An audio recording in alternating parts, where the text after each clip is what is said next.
yung kuryente. Yun po kasi yung common na Opo. concern ng mga Every election, malaking bahagi ng budget natin napupunta sa pagbili ng generator sets.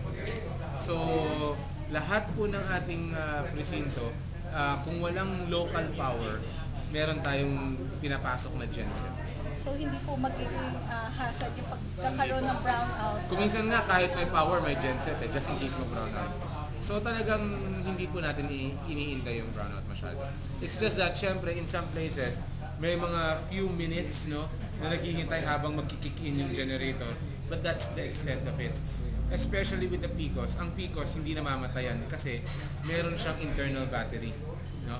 So apart from the battery, meron kang generator. So mangyari niyan, kung may local power ka, magka-cut yung local power, tatakbo yung battery, tapos pag pumasok na yung genset, papasok rin doon, mamamatay naman yung battery. So, tuloy-tuloy lang siya. Yung battery will last for more than 16 hours. Oo. So, kahit na wala kang ibang power source, sabihin natin, walang local power, namatay yung generator, pwede pa rin tumakbo yung PCOS. What if naman po yung mismong machine, yung actual na ginamit yung voltage nasira, halimbawa ipapasok mo Okay, yung ating papers, makina, meron tayong mga pasobra, no, which will allow us to replace machines within 2 hours. So, ang proseso ganito, makina, may damage, titingnan ng ating tech na expert yung nandun. Sabihin niya, okay, hindi na pwede gamitin ito, pull out. From that point na sinabi niyang pull out, bilang ka ng 2 hours, nandiyan na yung bagong makina. Okay? And in which case, yung voting naman, nakapila pa rin yung mga tao. No? And so we will let them vote pa rin.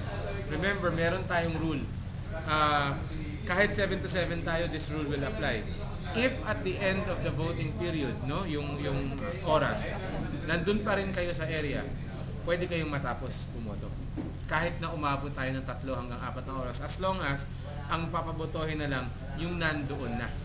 So, about 15 minutes before the end of voting, kumukuha na ng names yung mga EO natin para malaman natin kung sino yung nasa vicinity. And then, pagkatapos ng voting hours na official, tatapusin lang sila. No? So, kunyari, nagkaroon man ng 2 hours na delay nung una, masasara mo yon at the end. Thank you po. At least na-clear ko na yun. Yes.